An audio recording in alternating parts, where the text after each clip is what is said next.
You ever have one of those mornings where the coffee machine breaks, the dog throws up on your boots, and then a screechy voice outside starts yelling about violations?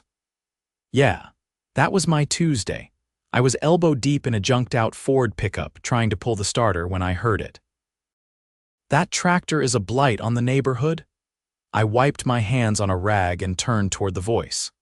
There she was, Wendy Kensington, queen of the HOA board, standing at the end of my driveway in her pressed khakis and a visor that looked like it had been ironed.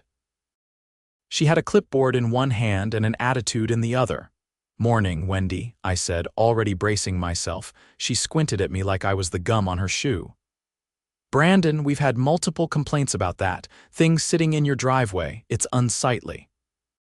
It violates community aesthetics, Article 7, Section 4.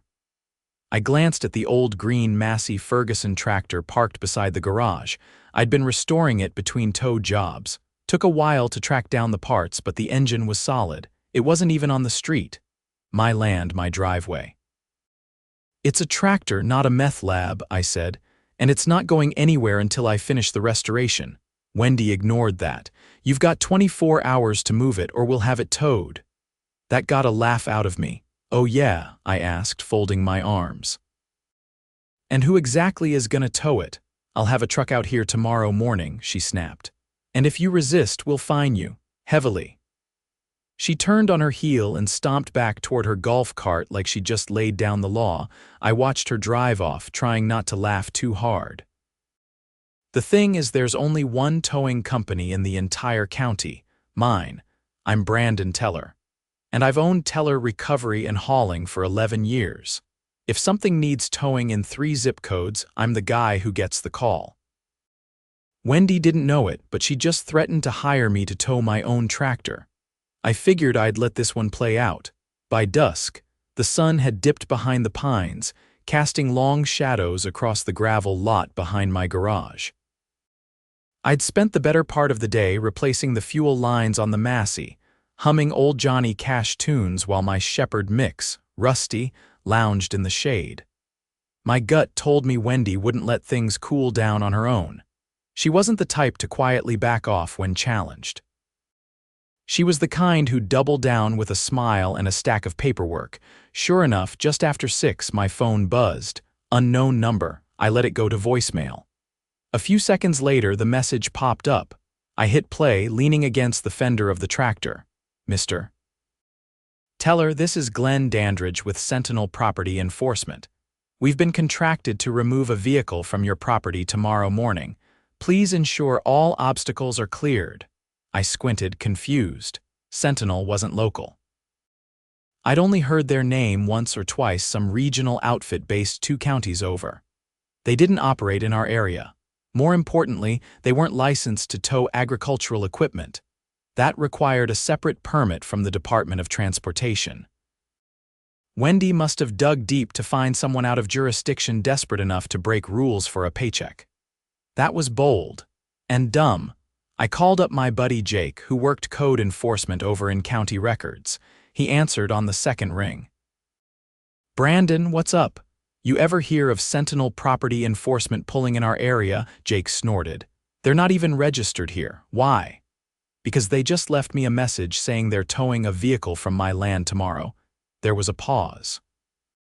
"Did they say who authorized it?" "Didn't have to. I already know." Jake sighed.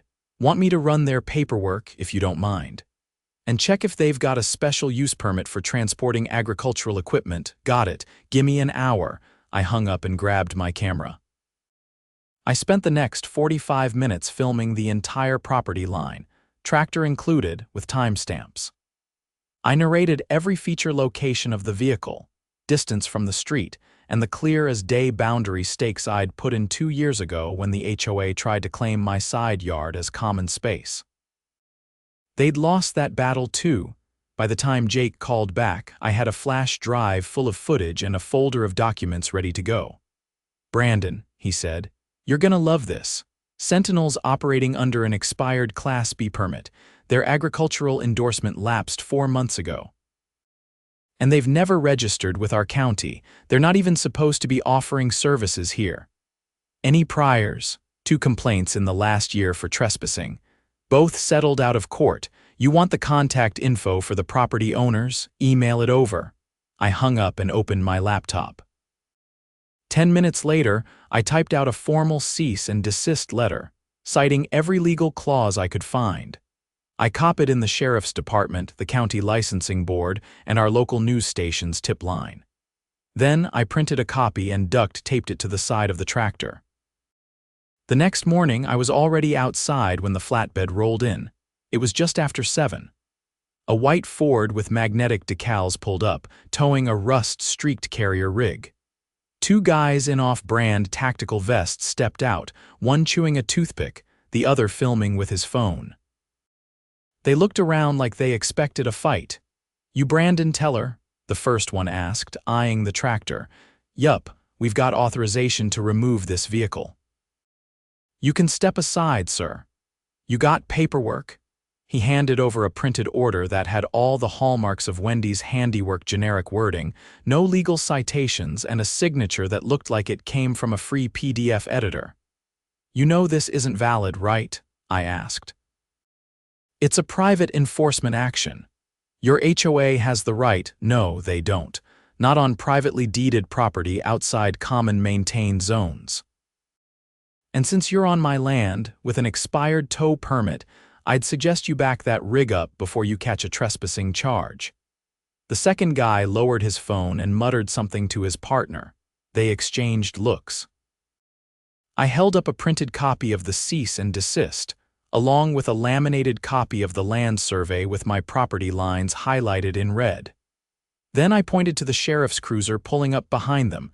Deputy Ramirez stepped out. "Morning, Brandon." "These the guys?" "Yep." The driver's mouth opened, but Ramirez cut him off. "You boys got proof of jurisdiction." They didn't. Ramirez took their IDs, made a few calls, then informed them politely but firmly they were operating illegally. He gave them 2 choices: leave peacefully now or face charges. They left. I figured that would be the end of it. But Wendy wasn't done. By Friday, I received a formal HOA violation notice, this time with a fine of $500 attached. It accused me of refusing compliance with community ordinance and escalating conflict with HOA partners. That's when I knew she'd gone off the rails. I drove straight to the county clerk's office and filed a formal complaint, attaching the audio message, sheriff's report, and documentation from the failed tow. I also filed for a temporary restraining order against Sentinel enforcement on the grounds of attempted unlawful seizure. But I wasn't done. That evening, I attended the monthly HOA meeting. It was held in the community center off Lakeview, where folding chairs were arranged in crooked rows and a stale coffee smell lingered like bad perfume. Wendy stood at the front, ginning up some nonsense about community standards when I walked in holding a manila folder. "Brandon," she said with faux surprise, "nice of you to join us. Save it." I walked right to the front and laid the folder on the table. "This," I said, flipping it open, "is a full report of every legal violation committed by this board in the last 72 hours.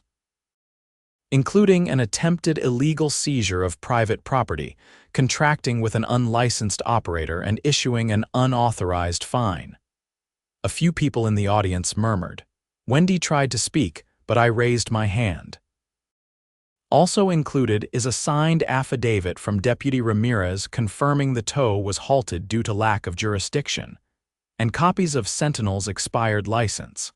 I've already submitted these to the county attorney. Her face tightened. "And since your actions potentially endangered my property and violated state towing law, I've initiated a formal petition to remove you from the board under Section 12 of the HOA Charter." Gasps followed that one. Which, for those unfamiliar, allows for immediate suspension of a board member pending investigation if they are found to have acted outside the scope of their authority. I turned to the room. "I'll need 23 signatures to trigger the vote." Half the room raised their hands before I even passed the clipboard. Wendy stood frozen, her mouth opening and closing like she couldn't believe what was happening. For once, she had no scripted answer, no clipboard to hide behind. And I hadn't even played my ace yet, because tucked inside that folder was a notarized statement from one of Sentinel's former subcontractors, someone who'd been stiffed on payment and was more than happy to talk. He'd supplied screenshots of emails between Wendy and Sentinel's regional manager, showing she'd authorized the tow without approval from the rest of the board or legal counsel. That's not a violation. That's conspiracy to commit unlawful seizure. And it meant the county prosecutor would be taking a much closer look. I left the meeting with a folder full of signatures and a crowd of neighbors shaking my hand. The tractor stayed exactly where it was. By the following Thursday, an official letter arrived from the county attorney's office. It was addressed to both myself and the HOA board. The envelope was clean, white, and stiff. Legal paper always seems to carry this strange kind of weight, like it knows it's about to ruin someone's week. I opened it at the kitchen table, coffee gone cold beside me. The letter confirmed what I'd been hoping for. A full investigation had been opened into the unlawful towing attempt, with special attention given to the HOA's internal communications and financial dealings. It cited preliminary evidence of misuse of authority and collusion with an unlicensed contractor to execute an illegal property seizure.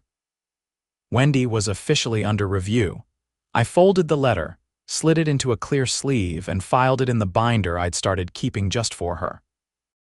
Then I called my neighbor, Tyson, retired Army mechanic and the kind of guy who remembers everything he reads, especially when it comes to bylaws and fine print.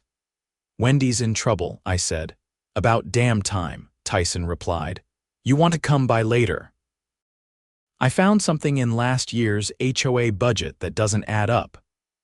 That afternoon, I walked over to Tyson's place, a modest single story with a metal American flag bolted to the porch beam. His garage door was up, revealing a meticulously organized workbench and a '71 Mustang he'd been rebuilding from the axles up. He handed me a binder as thick as a phone book. "Page 93, he said, pointing with a capped pen. "Notice anything odd?" I flipped to the page. It was a copy of the HOA's discretionary spending log, buried under vague labels like vendor services and external consulting. The line item that caught my eye read, "Q3 Property Enforcement $4,200. "What the hell is property enforcement?" I asked. "That's what I've been trying to figure out. There's no vendor listed, no invoice, just the amount, and it's not in Q1 or Q2. Only Q3, right around the time Wendy started that nonsense about enforcing new aesthetic standards." "You think that's when she started working with Sentinel?" Tyson nodded. "Or someone like them. It's the only quarter where enforcement spending spikes like that." We made copies of the page and added them to our growing file. Then we drafted a memo to the county auditor's office requesting an immediate forensic review of the HOA's budget. Tyson had already highlighted 6 other line items that looked suspicious: payments for consulting and site evaluations that didn't correspond to any visible changes in the neighborhood. By Saturday, word had spread. Neighbors who had never shown up to meetings were suddenly organizing block discussions. A few even brought out lawn chairs and sat on their front porches, watching the HOA board members like hawks. Wendy had become a ghost, her golf cart parked but never moving, her blinds drawn even on sunny afternoons. Then came the subpoena. Delivered in person by a deputy in uniform, it was served to the HOA treasurer, a man named Curtis Doyle who had always come off more like a nervous accountant than a co-conspirator. The moment he received it, Curtis's face drained of color. What made it worse for him was that he'd been standing on his front lawn with his wife and kids when the deputy arrived. He didn't even go back inside. He walked straight across the street to my driveway where I was changing brake pads on a county fleet truck. "I didn't know she was doing all that," Curtis said, voice tight. "She told me everything was above board, I just signed the checks." "Curtis," I said, not looking up, "you're the treasurer, that's your job to know." "I know." "I know that now. He looked like a man teetering on the edge of a confession. I dried my hands and stood. "You want to make it right," he nodded. "Then give the auditor everything. Don't protect her. If she dragged you into something illegal, now's your chance to get out clean." Curtis swallowed hard and walked back to his house without another word. 2 days later, the county auditor confirmed they'd received a full set of financial records, along with an anonymous tip that included email logs between Wendy and Sentinel's rep. Curtis had cracked. By the following week, the HOA board was in full collapse. 2 other members resigned quietly, citing health reasons. That left only Wendy and a man named Clive, who barely showed up to meetings and once asked if easements were a kind of tree. With no quorum, the board couldn't authorize anything. No fines, no letters, no enforcement. The neighborhood entered a kind of peaceful limbo. People painted their shutters whatever color they wanted. One guy put up a 12-foot inflatable moose in his yard just to see if anyone would try to stop him. No one did. Then, something unexpected happened. A woman named Marla, who lived 2 streets over, came to my door carrying a thick envelope. She handed it to me without a word, then turned and walked back to her car. Inside were printed screenshots, dozens of them taken from a private HOA Facebook group I didn't even know existed. Apparently, Wendy had been using it to coordinate with a handful of residents who supported her. What the screenshots showed, though, went way beyond community gossip. She'd been posting photos of people's homes, suggesting they were lowering property values and encouraging others to document violations with timestamps and addresses. One comment even read, "If they won't move the tractor, maybe we can find someone who'll break it." That one stopped me cold. This wasn't just overreach anymore. This was malicious. I handed the evidence to the county investigator the next morning. By the time the next HOA meeting rolled around, held only because the bylaws required an interim vote within 60 days of a board collapse, nearly every household in the neighborhood sent a representative. Folks who never spoke more than 2 words to each other were suddenly united by one thing: getting rid of Wendy for good. She showed up late, wearing sunglasses and walking stiffly, her lips pressed tight. No clipboard this time, no golf cart. Just a thick manila folder under her arm and eyes that scanned the room like she was looking for exits, not allies. The county liaison, a sharp-dressed woman named Missy Caldwell, stood at the front and called the meeting to order. "We are here tonight to vote on the removal and permanent disqualification of Wendy Kensington from the Homeowners Association Board," she said. "In accordance with Section 12 of the Charter, a 2/3 majority of present voting members is required." She didn't even get to finish the sentence before 42 hands shot up. Missy nodded, made a note, then turned to Wendy. "You have the right to speak before the vote is certified." Wendy stood but said nothing. Her silence was louder than any speech. Missy continued. "Pursuant to county investigation results, and in light of financial misconduct and attempted unlawful property seizure, the disqualification is immediate. The HOA board will be restructured by community election within 30 days. Until then, all enforcement actions are frozen." Applause erupted. Not polite clapping, real, cathartic cheering. Wendy left without a word. The next morning, the county posted a notice at the community center. Criminal charges pending. Fraud, abuse of authority, and conspiracy to commit unlawful seizure. The last one carried real weight. I went back to my garage, turned on the radio, and got back to work on the Massey. The engine purred like it knew the war was over. Tyson dropped by with a 6-pack and told me the inflatable moose had been upgraded to a full Christmas scene, complete with a sleigh and a mechanical reindeer that shot snow from its nose. I laughed for the first time in weeks. For the first time in a long while, the neighborhood felt like it belonged to the people who actually lived in it, not to a clipboard and a title. And the tractor stayed exactly where it was, right where it belonged. The Massey sat in the driveway like a monument by the time the new HOA elections were announced. No more letters, no more phone calls, no more surprise visitors with fake badges and clipboards. The silence was almost eerie after weeks of nonstop drama, but I knew better than to let my guard down. The county's final notice came in a thick envelope with two seals, one from the district attorney's office, the other from the state licensing board. I opened it in my shop, surrounded by the hum of my air compressor and the smell of grease and diesel. The letter outlined the pending charges against Wendy Kensington: falsification of financial records, unlawful use of HOA funds, and criminal conspiracy to contract unlicensed services across county lines. A grand jury had already been seated.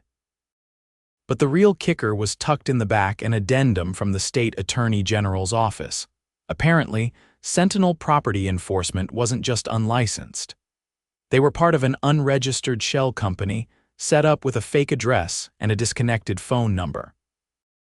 The so-called regional manager who'd spoken with Wendy wasn't legally affiliated with any towing service at all. He was a disbarred security contractor from Louisiana who'd been banned from operating in 5 states. The state was now investigating whether Wendy had knowingly funneled HOA money to a fraudulent entity for personal favors. And that's when things got serious. That same week, the sheriff's department executed a search warrant on Wendy's property. A convoy of 3 cruisers and an unmarked van rolled into the cul-de-sac just before dawn. I watched from my porch with a mug of black coffee, not out of glee, but with the measured satisfaction of someone who'd simply waited for the truth to surface. The deputies hauled out boxes of documents, a desktop computer, and several external hard drives. One of them carried a file cabinet that looked like it hadn't been opened in a decade. No one in the neighborhood said a word. We just stood outside in our robes and jackets, watching the queen of the HOA taken down by her own paper trail. 2 days later, I got a call from the assistant district attorney, a woman named Dahlia Grant. Sharp voice, no small talk. "Mr. Teller, I understand you were the target of an attempted seizure by Mrs. Kensington's board." "That's right. We've subpoenaed her email records. Your name comes up multiple times in direct communications with the fraudulent contractor. I'd like you to provide a formal statement. I already submitted documentation to the county investigator. We need you to testify." I agreed. She didn't have to ask twice. The hearing was set for the following Thursday at the county courthouse. I wore a button-down shirt, tucked in, boots polished. I wasn't some legal wizard, but I knew how to hold my ground. When I took the witness stand, Dahlia walked me through every step: the tractor, the voicemail, the fake tow order, the cease and desist, and the failed attempt to intimidate me with unlicensed muscle. "Mr. Teller," she asked, "did Mrs. Kensington ever provide proof from the HOA board authorizing that towing action?" "No." "Did she ever attempt to mediate or resolve the issue through legal HOA procedure?" "No." "And you're the only licensed towing contractor in the entire county?" "Yes, ma'am." The courtroom chuckled. Even the judge cracked a grin. Dahlia turned to the jury. No further questions. Wendy's attorney, a tired-looking man in a wrinkled suit, tried to poke at my credibility. Asked why I didn't move the tractor sooner, if I was trying to provoke the HOA, if I had something personal against Wendy. "Nope," I said. "I just don't like being lied to." The jury reached a decision in under 2 hours, guilty on all 3 counts. The judge barred her from holding any position on any HOA board in the state for life. She was ordered to pay restitution to the community and sentenced to serve 18 months in a minimum security correctional facility with 5 years probation. The fraudulent contractor was picked up in a sting operation 2 states over and faced federal charges for impersonating a licensed enforcement agent. The neighborhood felt different after that. Lighter, like someone had finally opened the windows after years of stale air. The interim HOA board was made up of people who actually lived here and cared. Tyson was elected president unanimously. Marla took over as secretary, and Curtis, having redeemed himself, was kept on as treasurer under the condition he'd submit to quarterly audits, which he agreed to. At the first meeting under the new board, Tyson stood in front of the room with a worn copy of the HOA charter in one hand and a highlighter in the other. "We're rewriting this," he said. "Top to bottom, no more vague rules, no more hidden fees. And no more queens with clipboards." The crowd cheered. Someone brought cookies. Someone else brought a thermos of something that definitely wasn't coffee. We stayed in that room for hours, not arguing but brainstorming how to make the neighborhood better, more fair, more neighborly. The Massey got a fresh coat of paint, deep red with polished chrome accents. I wheeled it into the garage that weekend, not because I had to, but because I finally had the time and peace of mind to finish it properly. A few weeks later, I got a letter in the mail. Not from a lawyer, not from the county. It was from the new HOA board. Inside was a certificate, Community Appreciation Award Brandon Teller, for standing up when it mattered. I tacked it up in the garage, next to a framed photo of the Massey in all its restored glory. Rusty wagged his tail underfoot, eyeing the squirrels through the open door. Things were quiet again. Good quiet. And this time, it was going to stay that way.